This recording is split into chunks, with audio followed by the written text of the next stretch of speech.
Mary's Food Bank in Phoenix, Arizona. In the past year, this is what food insecurity can look like in the United States, the largest economy in the world. A long line, 3 lanes wide, wrapped around St. Mary's Food Bank in Phoenix, Arizona. In the past year, nearly 500,000 people lost SNAP benefits in the state, the steepest decline in enrollment in the country. This comes after the One Big Beautiful Bill Act restricted who in the U.S.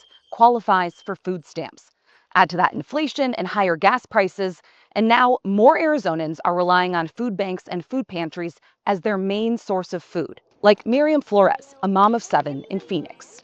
I stopped eating myself so I could feed my children or save food for someone who didn't have enough. Flores said she comes to the Society of St. Vincent de Paul's family dining room nearly every day for food. Yes, it's hard. There are nights of crying, nights of not sleeping, De no dormir, de que se me va el sueño a las 2 de la mañana. and I lose sleep at 2 a.m. doing the math, Sacando cuentas. Decidiendo que deciding what to pay for and what to put off until later. Reuters couldn't independently establish Flores' benefit status. The White House said that, quote, President Trump is strengthening SNAP by ensuring these programs are sustainable for future generations, adding that his mandate is to, quote, eliminate runaway spending across the federal government. The USDA told Reuters that enrollment in food stamp benefits is down nationwide, and they say that's due to several factors, including work requirement reforms and initiatives to expand access to employment services, education, and case management. Cindy Bernardo, who runs the family dining room at St. Vincent de Paul, told me Well, hold on. We can't just let that go over our heads. People just be talking, but we got to focus on what was actually just said. Listen to this. across the federal government. The USDA told Reuters that enrollment in food stamp benefits is down nationwide. Enrollment in food stamp benefits is down nationwide. People aren't enrolling anymore. They're not filling out applications anymore. A large amount of people. Food stamp enrollment is down nationwide. People aren't enrolling in it anymore. And what did she say were the contributing factors to that? And they say that's due to several factors, including work requirement reforms and initiatives to expand access to employment services. Work requirement reforms and whatever that other thing was. Because we're just gonna use common sense in this. So with new work requirements, now all of a sudden we see enrollment down tremendously and people even enrolling in benefits. But if you needed the benefits, and if it was a circumstance, see, it's easy to zoom in on these little one cases for sympathy, right? You went and found some lady that doesn't speak English and her 7 kids, which you might have been even highlighting a whole nother problem that I'll let people read between the lines. I'm not going to address it. But the fact of the matter is there's been a lot of people who have been unenrolling who aren't even applying up for it anymore. And the reason is probably and widely the fact that they got to work now. It's crazy. So was it a food problem or was it a lazy problem? Because now people don't need food if you're going to make them work for it.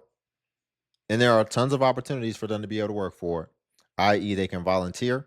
They can, at that very food pantry where they need people, they can go up and have more volunteers. So to ensure that they can put more money towards actually the food, they can go and make sure they got more volunteers, more manpower to do whatever, which could contribute to more money coming in for food, as well as they can do job training, or they can just get a job. And we see that enrollment is down. Listen, nothing's going to be perfect, but it's been so egregious and people have been abusing it for so long. How are you not mad at those people? If everyone was using it correctly, then this situation that we bring up one situation for sympathy for, it wouldn't be happening.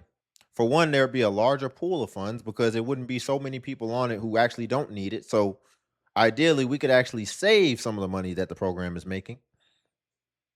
Maybe also even we can cut taxes, which people are so taxed heavily because they have to sustain these growing programs, and the programs are growing programs because people don't get off of it. They try to figure out how they can live off of it for the rest of their lives. And then new able-bodied people get born every day who decide that no, they want to take what they saw their parents do, their grandparents do, and they want to try to live off the program for as long as possible before they even get trying in life. So that's a big problem. And it's been a big problem for a long time. And so if you're going to be mad at anybody, be mad at the people who are abusing it, right? As well as you put that money back in taxpayers' pockets, then you wouldn't have so many people upset because they see other people who are supposed to be in poverty living better than them, and they're the ones working funding these programs. You wouldn't have so much outrage, which then causes the regulations. So many things going wrong, but so many things we don't address, and we just want to pick out one circumstance and try to make us think that that's the majority.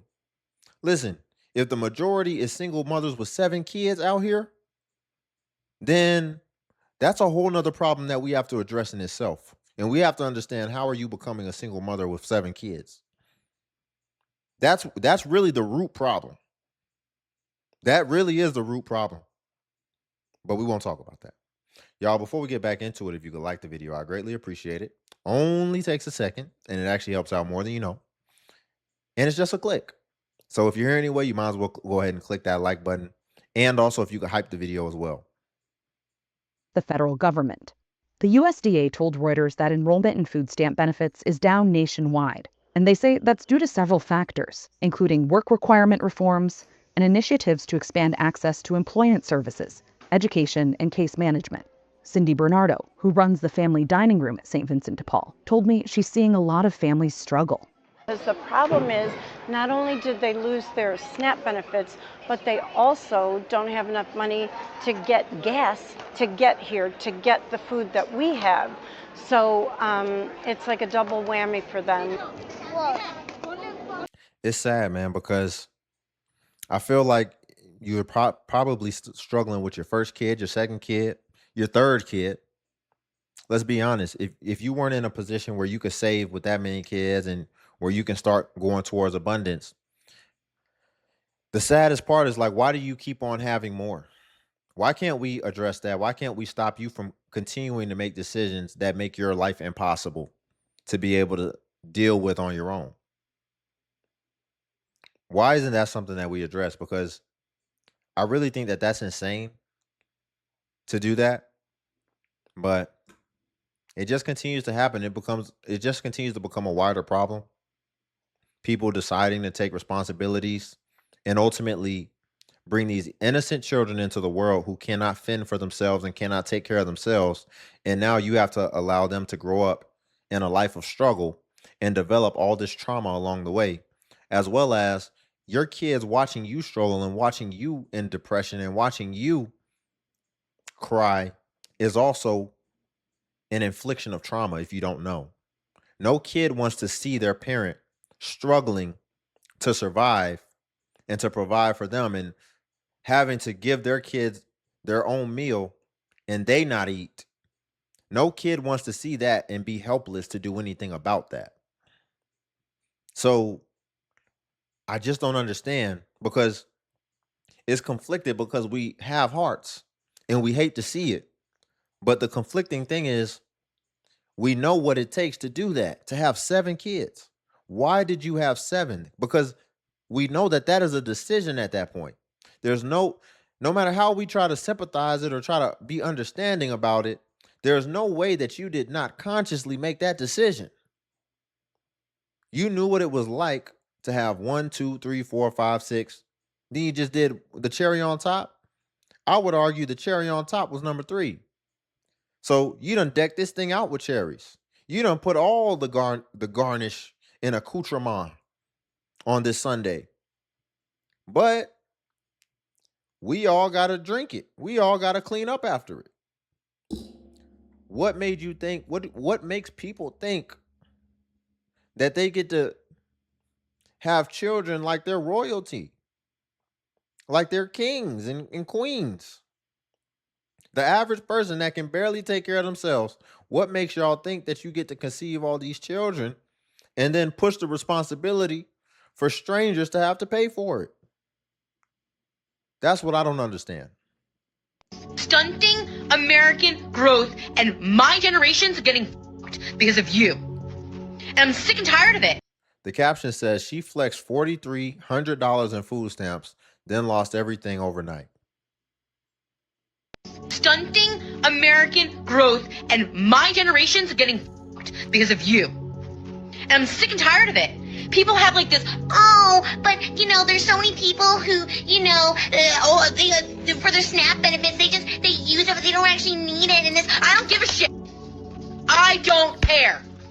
I don't care if a few of them use the system. How can you not care about other people? Do something about it. I'm ready to fight. I'm ready. Like, if I need to, I'll defend what I believe is morally right. She mad like the benefits came with a warranty that expired. Fight for what? Fight for what? What, you gonna fight people that their tax dollars better go to you for you to eat and for you to not do anything and not work? She's like, I'm prepared to fight. You prepared to fight? I don't think so. I think you're coming on here trying to get other people to fight and trying to raise the troops.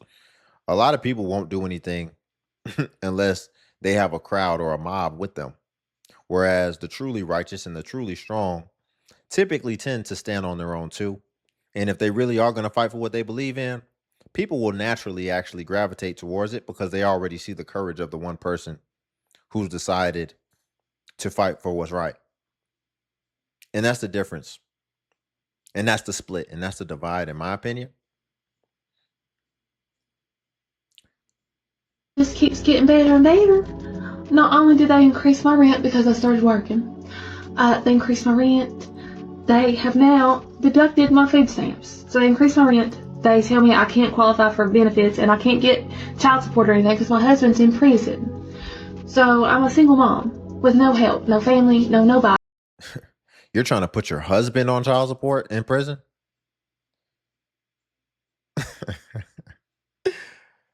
Oh my goodness.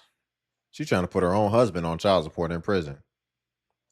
Ma'am, you don't want a percentage out of what he's making in prison. What, you get your little 3 cents in child support?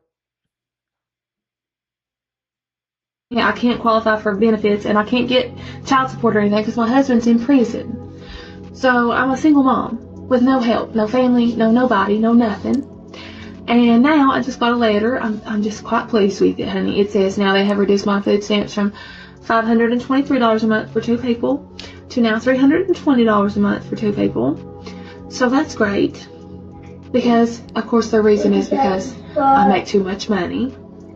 But I guess I shouldn't complain because at least I get them. Because a lot of people, I've been ranting about this stuff for a couple days now, and a lot of people are telling me how they're not even getting them, and I don't know how people are surviving out here. And then everyone wants to comment, well, your hair and nails are done. First of all, my hair has not been done. The way when people say, I don't know how people are surviving out here, that's how I be thinking when I be saying, I don't know how people are having kids out here. That's what I don't understand. I don't know how y'all are not saving up a good amount of money for a foundation and just having kids broke already. I don't know how people are already in tons of credit card debt, student loan debt, and they just having kids out here. I don't understand how people are just having kids out here impulsively with people typically that they're not even going to stay with while they're pregnant. I see a lot of people separating while the baby's still in their stomach. I see people getting pregnant and then they got to go track down the dude they got pregnant by because they wasn't even in a relationship. And then they still decide they're going to carry the baby and have the baby. And they didn't think that there could be any problems with them being able to survive with this baby on their own and them have to be responsible for it. Those are the type of things that I don't understand personally. And then everyone wants to comment, well, your hair and nails are done. First of all, my hair has not been done in a long time. And when it did get done, honey, that was my sponsor who did it because, you know, I'm a recovering addict. And, honey, she's relapsed now, obviously. And the hair clip, this is a clip that I paid $6 for at Shane. Stunting American. I've been on food stamps since I was 18. I don't give a how it makes me look on TikTok. I don't care. Groceries are expensive. I don't care that I can't afford groceries. I want to use my food stamp card. I have not looked at the price of groceries since I was 18. Why is everything so expensive? It is the taxpayer's job to pay for my kids to eat and for my kids to be taken care of. So the One Big Beautiful Bill has passed, and it significantly tightens both federal and state level work requirements. It's shifting costs to the states and cuts funds. Millions could lose their SNAP or food stamp benefits or their Medicaid coverage, and that all depends on age, parental status, work participation, and their location. And people who are currently receiving welfare benefits are crashing out on social media. You don't want them to have access to food? Do you not want them to have... You know what they're going to do? They're going to end up stealing. And there's going to be more prisoners. Oh, that's so smart. That's so smart. Yeah, you're stunting American growth. Oh, hold on. Stunting American growth? Wouldn't the stunting American growth be the tax money going to the program? Stunting American growth in what way? People just come on here just saying whatever. Call me naive. I mean, I'm sure you will in the comments, but how does asking certain groups of welfare recipients to work at least 80 hours per month in order to continue to receive benefits, how is that stunting growth of Americans? 20 hours per week, which is already 50% of what the average American works, which is probably actually much less than that or much more than that, because I would argue, I shouldn't have said the average American. Listen, 40-hour work week is just the average jobs work requirements and the average work week. But most Americans out here are actually having to work a lot harder if they have any chance of surviving because of all the things coming out of their check and because of raising prices and wages not matching the rate of inflation. So probably if we actually looked up the data, the average American probably works closer to 60 hours if they want to have any chance of surviving. But for somebody to be complaining about a requirement stating that they only have to work 20 hours a week, especially when we see a lot of people's argument is that they're already working a lot. People on food, you think people on government assistance don't work? We are working. We can't afford to survive off the wages. Okay, well, if you're already working, then the work requirement doesn't affect you. And I would argue you need to conserve your energy so you can work some more and stop focusing on things that don't affect you. But it does affect you because you actually like to have that peace of mind of knowing that you can go and show your behind and not work. You can go and show your behind at work and you'll be incentivized to lose your job because of your attitude.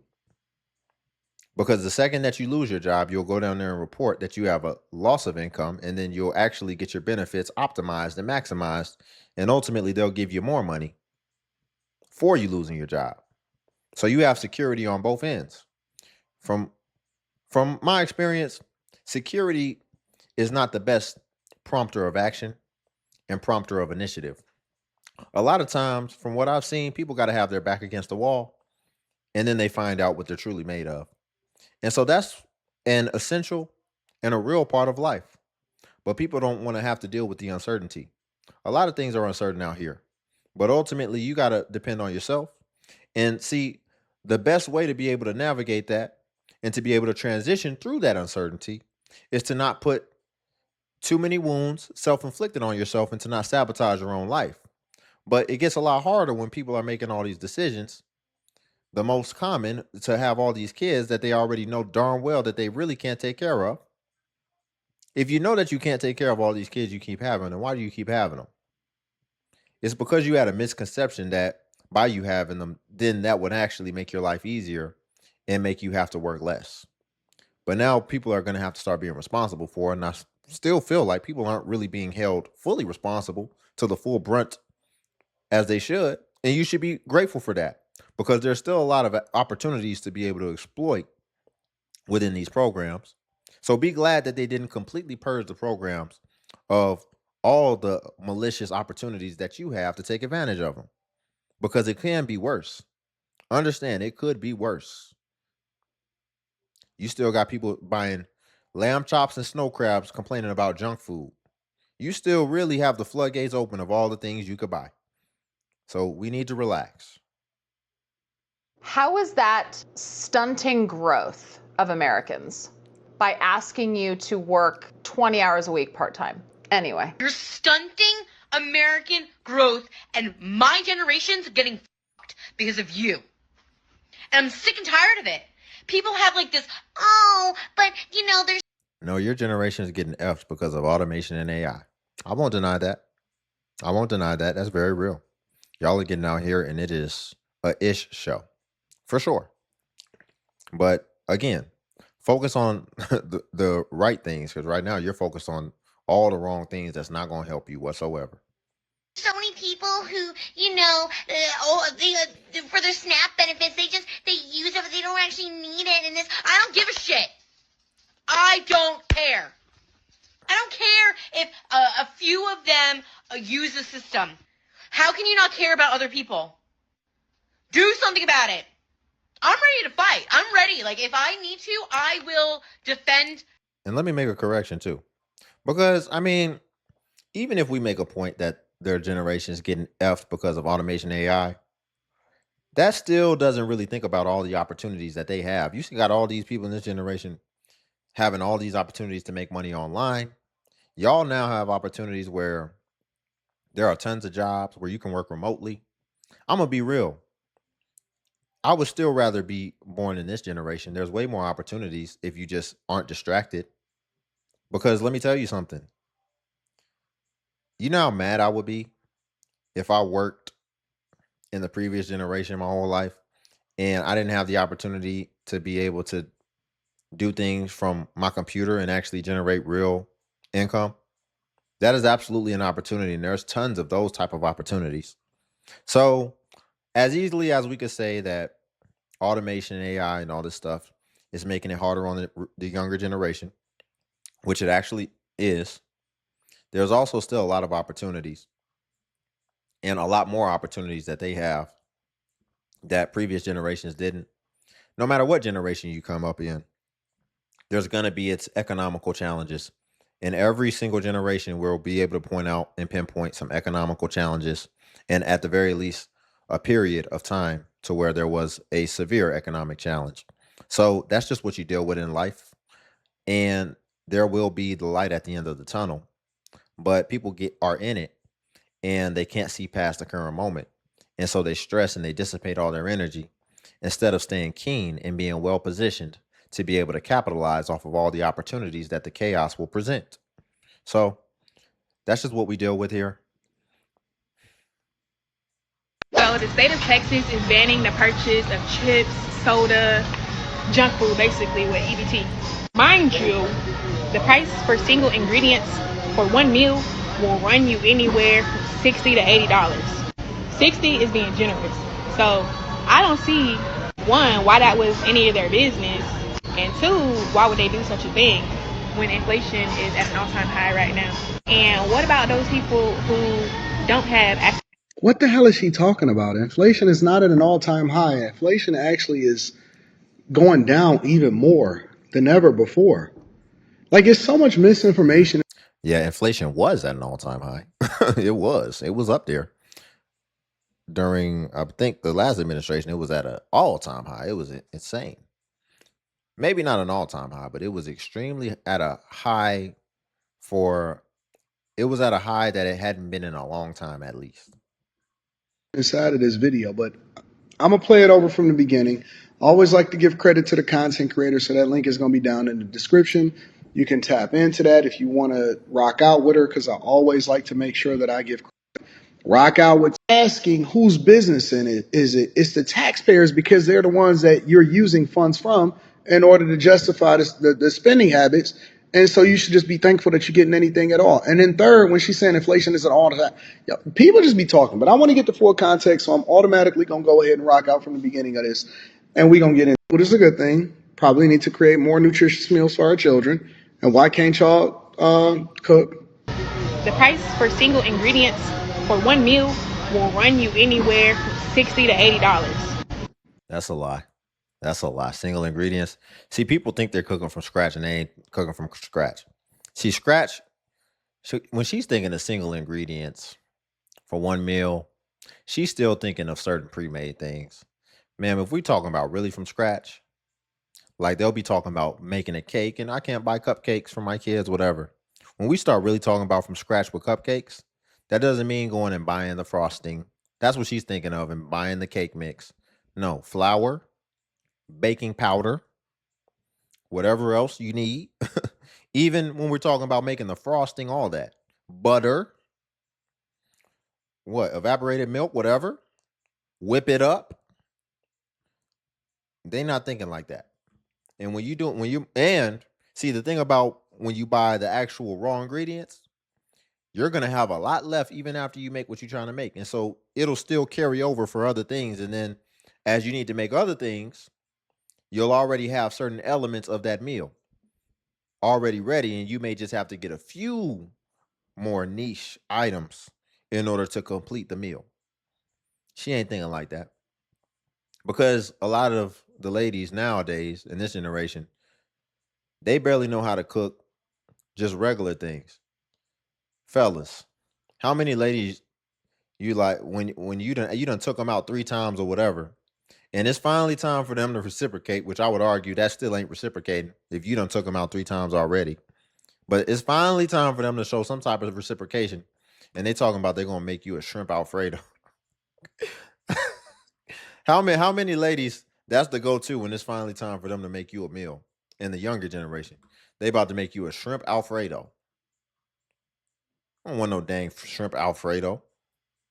And then they don't even make the sauce from scratch. See, if she would be talking about making a shrimp Alfredo from scratch, she's going to buy the Alfredo sauce in the can. She's going to buy the noodles and then buy some pre-cooked shrimp or whatever and then put it together. She ain't going to devein the shrimp. She ain't going to cut the shell off and rinse it in the cold water to make sure the little black thing comes out of each one, and then slice it down the middle and butterfly it. She ain't finna do all that. So this is what you got to understand what we're talking about here. She's not gonna actually make the Alfredo sauce and make it with Parmesan and heavy cream and actually whip that thing up and make sure all the flavors in there and cook the shrimp first and then deglaze the pan of all that seasoning and all that flavor from the shrimp and make the sauce base from that. That's not true. It's always easier to cook at home, and you can cook meals for the whole week, or you can cook multiple different meals in which you can still have leftovers instead of just having one thing. 60 is being generous. So I don't see, one, why that was any of their business, and two, why would they do such a thing when inflation is at an all-time high right now? And what about those people who don't have access to a home that can, cook and stuff like that? Like, it just don't make sense to me, but hey, I guess we just gotta let them do what they do. Don't be I see a lot of people, a lot of women, and this is since like as early as I can remember. As soon as I opened up my eyes and I was able to walk back and forth to the gas station or the corner store by myself, I've always known and seen women sell their food stamps and whatever their government assistance Ooh. is at. See, and that's always going to be the argument that you gotta address, because yeah, people have always, even when the woman was like they cut her food stamps from 5 something to 3 something. Man, people be selling their food stamps. Not only selling their food stamps, I've seen people who have a saved food stamp balance into the thousands of dollars, into the tens of thousands of dollars in the most abnormal cases, but definitely into the thousands of dollars. And it's like, how you saving food stamps? If you don't spend it, it should really go back into the pool and it should be saved within the pool. But if you told people that, oh, you can't save your stuff, whatever you don't spend is going to go back to the collective so that people who need it could have it, people would then spend it all of a sudden, because that's where the greed comes in. If they can't keep it, they're going to spend it. They wouldn't just pass it forward, always looking to take advantage of something. Just like how like he said, they'll actually try to convert it and sell their food stamps. And this has always been a thing. Even if you're like, I don't know somebody who sells it, you definitely know somebody who's bought them. So if they bought them, that means it was sold from somebody. Listen, this is where we've come. Things were getting worse and worse. It was getting more egregious, and nobody was stepping in right as a community to say, if you see somebody, like he said, on that corner selling the food stamps, nobody was stepping in saying, hey, this is wrong. That's taxpayer money you're spending. And people were just joining in on it.